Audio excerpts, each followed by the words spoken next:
नमस्कार मित्रांनो, तोही माझा मितवा या मालिकेच्या येणाऱ्या काही भागामध्ये मित्रांनो आता एक असा जबरदस्त ट्विस्ट आपल्यासमोर येणार आहे।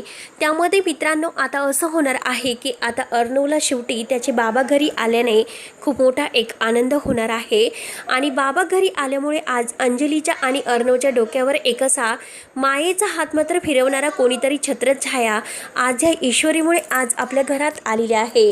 कारण कित्येक दिवस अर्णव हा बाबांचा राग करत होता, परंतु त्याला एक मेन असं कारण माहिती नाही की नक्की काय झालेले आहे। कारण तो आपल्या आईच्या मृत्यूला जबाबदार आपल्या बाबांना मानत होता। तेव्हा आता ईश्वरी जेव्हा आता अर्णवच्या रमाकांत बाबांना ओळखते आणि रमाकांतला घरी घेऊन येते, पण घरी आल्यानंतर मात्र आता सगळेजण हे अगदी ओळखायला तयार नसतात। त्यावरती आता लगेच सगळेजण आता ओळखायला तयारच नाही। दारात आल्यानंतर आता ईश्वरी म्हणते की बघा अर्णव सर, मी कुणाला घेऊन आलेले आहे। कारण आता ईश्वरी आणि बाबा यांची जेव्हा भेट झालेली आहे तेव्हा मात्र आता ईश्वरीने सगळं काही आत्तापर्यंत घडलेलं सर्व सांगितलेलं असते। अंजली ताईंना एक अशी गोंडस मुलगी झाली आणि त्या मुलीसाठी मात्र तुम्हाला घरी यायचं आहे। आणि हे बघा, तुम्ही जेव्हा घर सोडून बाबा तुम्ही गेलेले आहात आणि त्या दिवशी मात्र सात्विका ताईंनी आत्महत्या केली आणि त्या आत्महत्येला सगळ्यांनी तुम्हाला जबाबदार धरलेले आहे। पण बाबा तुम्हाला घरी यायचं आहे कारण तुमच्यावर जो काही आरोप करण्यात आलेला आहे तर तो तुम्हाला अगदी निर्दोष सिद्ध करेल। काही झालं तरी मी तुमची साथ देईल, कारण यामध्ये माझी आईसुद्धा आता गुन्हेगार असल्याचं मात्र अर्णव सर मानतात। माझ्या आईला मात्र अर्णव सरांनी दोषी ठरलेला आहे आणि त्यामुळे मात्र आमच्यामध्ये कोणतंही असं नवरा बायकोचं नातं नाही। ज्या दिवशी मात्र मी त्यांना हे पुरावे देणार आहे की माझी आई आणि तुम्ही निर्दोष आहात, तुमच्यावर जे आरोप करण्यात आले तर ते मात्र चुकीचे आरोप होते आणि त्याचमुळे मात्र आता इतकं सगळं काही घडलं, तुमचा संसार उद्ध्वस्त झाला, अर्णव सरांची आई गेली आणि तुम्ही सुद्धा आता हे घर सोडून निघून गेलात। पण आज देवाची कृपा आहे की खरंच तुम्ही मला सापडलात। ईश्वरीला फारच आनंद झालेला असतो। तेव्हा आता बाबा हे म्हणजे रमाकांत ईश्वरीच्या डोक्यावर मायेचा हात फिरवतात आणि म्हणतात की हे बघ ईशूबाळा, खरंच मला इतकं भारी वाटलं की तुझ्यासारखी बायको माझ्या अर्णवला, माझ्या चिंटूला मिळाली। खरंच आज म्हणजे सात्विकाचे गुण जिच्यामध्ये आहे तर ती खरंच या घराला शोभून घेणारी सात्विकाच या घरामध्ये परत आलेली आहे, ते पण तुझ्या रूपाने।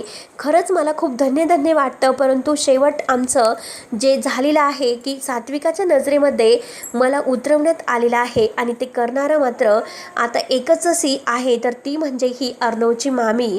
आणि ह्या अर्णवच्याच मामीने हे सर्व केलेलं आहे आणि तिनेच आता हे माझा जो काही भाऊ आहे उदयकांत, तर त्या उदयकांतला अगदी हात मिळवणी करून हे सर्व घडून आणलेलं आहे। तर आता मात्र ईश्वरी म्हणते की तो उदयकांत नक्की आहे तरी कोण? त्यावरती रमाकांत म्हणतो की तो माझा भाऊ आहे, कायम माझ्या विरोधी पक्ष असणारा, आणि आता त्याला कायम राजकारणामध्ये माझ्या वरचढ बाजू घ्यायची होती म्हणून त्याने वल्लरीची साथ दिली असेल। आता ईश्वरीच्या म्हणजे अर्णवच्या बाबांनी सगळी माहिती काढलेली असते आणि तेव्हा हे घर सोडलेलं असतं, कारण त्यांची काही चूक नसताना सुद्धा आता इतका मोठा अनर्थ आणि संसारात झालेला हा इतका मोठा धोका त्यांना मान्य नसतो। पण आज ईश्वरीमुळे सगळ्यांचे डोळे उघडणार असतात। कित्येक दिवसापासून रमाकांत राजशिर्केच्या नावावर जे काही टीका टिप्पणी केलेली जात आहे, जे काही आरोप त्यांच्यावर केले जात आहे, तर आज आपल्याला देवकृपेने ती संधी परत मिळाली आहे।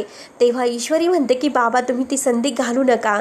सगळ्यांच्या नजरेमध्ये तुम्हाला ज्यांनी उतरवलेलं आहे तर आज मात्र त्यांना पापाची शिक्षा देण्याची गरज आहे, कारण ती त्यांची पाप आहे ना, ते पाप तुमचं केलेलं आहे। कारण तुमचा संसार उद्ध्वस्त केलेला आहे आणि त्या उद्ध्वस्त करणाऱ्या संसार ज्यांनी कोणी हे केलेलं आहे तर त्यांना जगण्याची काही एक हक्क नाही। सात्विका ताई तर हे घर सोडून गेल्यात।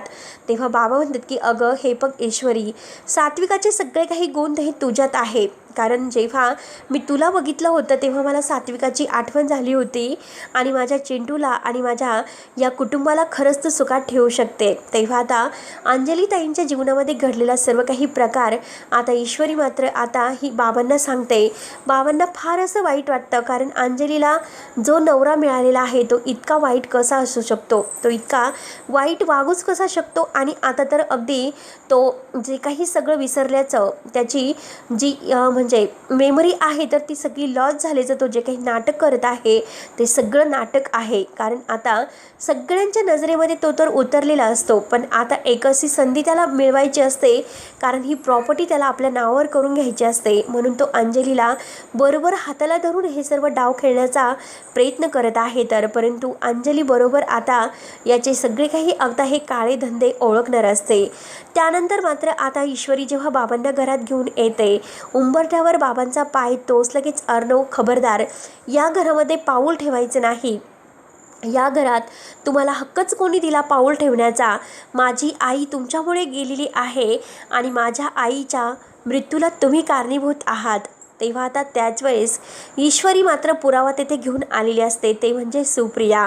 आता सुप्रियाला बघून मात्र आता अर्णवच्या बाबांना खूप मोठा धक्का बसतो, कारण सुप्रिया म्हणजे ही तीच आहे की आता ह्या बाईमुळे, ह्या बाईचे संबंध आपल्याशी जोडल्याचं जे नाटक कोणी केलेलं आहे. तर त्याच वेळेस आता रमाकांत म्हणतो की हे बघ, अरे ज्या बापावर तू आज इतका संशय घेतो आणि घरचा जो भेदी आहे तर त्या भेद्याला मात्र तू घरामध्ये ठेवून घेतलंस.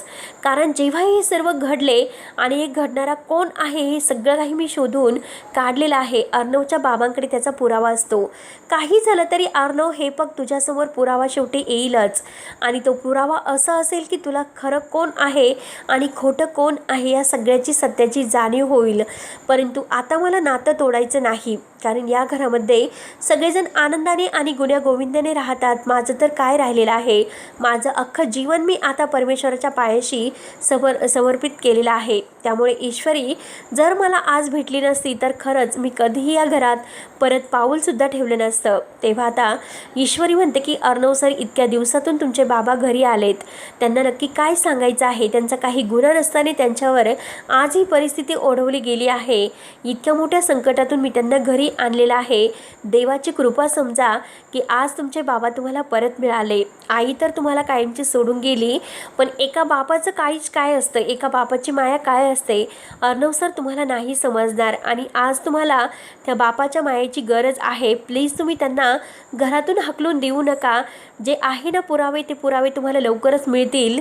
त्यानंतर सुप्रिया तेथे येते आणि सुप्रिया म्हणते की सगळ्यात भयानक पुरावा तर मी आहे, कारण ह्या व्यक्तीचा आणि माझे कोणतेही संबंध नसताना आमच्यावर जे आरोप करण्यात आले तर ती बाई नक्की आहे तरी कोण ह्याचा पुरावा मी लवकरच तुम्हाला देईल. आणि त्याच वेळेस आता वल्लरी समोरच असते. वल्लरीला बघून आता सुप्रिया तिकडे बोट दाखवते आणि म्हणते की ही तर तीच बाई आहे. बाईने मात्र अर्णव सरांचा संसार उद्ध्वस्त करण्याचा जो प्रयत्न केलेला आहे त्यांच्या आई वडिलांचा, त्यांचे वडील आज योगायोगाने घरी आलात हे खूप मोठा चमत्कार आहे. आजी म्हणते की जावई बापू तुम्ही आलात का? प्लीज तुमच्या अंजलीला आज तुमच्या आधाराची गरज आहे. तेव्हा आता अंजली घट्ट अशी मिठी रमाकांत बाबांना मारते आणि अर्णवसुद्धा घट्ट अशी मिठी मारतो. बाबांच्या बाबतीत जे काही गैरसमज आहेत ते गैरसमज सगळे काही ईश्वरीने त्यांचे दूर केलेले असतात. तर वल्लरीचा खूपच जळफळाट होतो. वल्लरीला असं वाटतं की आतापर्यंत आपण इतकं सर्व काही करून सुद्धा शेवटी ह्या ईश्वरीला मात्र हा म्हातारा सापडला कुठे? काय गरज होती तिला घरात घेऊन येण्याची, आणि आता कुठे ते घरात घेऊन आली? तेव्हा आता अविनाश मामाला फारच आनंद होतो.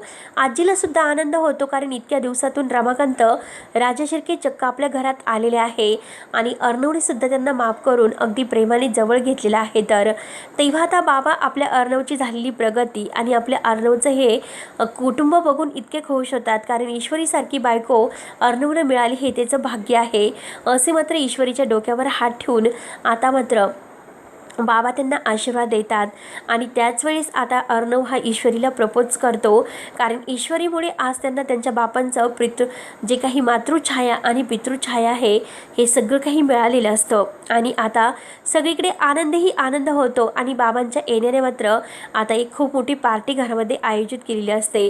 आणि ह्या पार्टीमध्ये आता बाबा आल्याने मोठा धमाका कसा होणार आहे, कारण आता चक्क जे काही आता हे सत्य आहे तर ते सत्य इतके दिवसाचं दडून ठेवलेलं आहे, म्हणजे राकेशने आता खरे रंग दाखवायला सुरुवात केलेली आहे.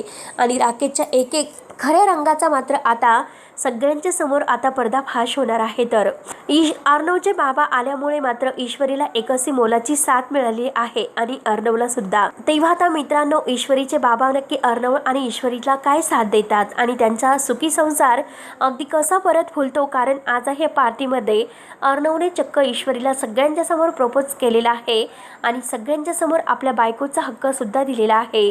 तेव्हा आता अर्णव आणि आता ईश्वरी यांच्या सुखी संसाराला सुरुवात कशी होते ते पण आपल्या बाबांच्या आशीर्वादाने हे बघणं आता खूपच इंटरेस्टिंग ठरणार आहे। त्यासाठी मित्रांनो, व्हिडिओ शेवटपर्यंत नक्की बघत राहा आणि जर आपल्या चॅनलवर तुम्ही नवीन असाल तर चॅनलला प्लीज सबस्क्राईब करण्यासाठी विसरू नका। तोपर्यंत धन्यवाद।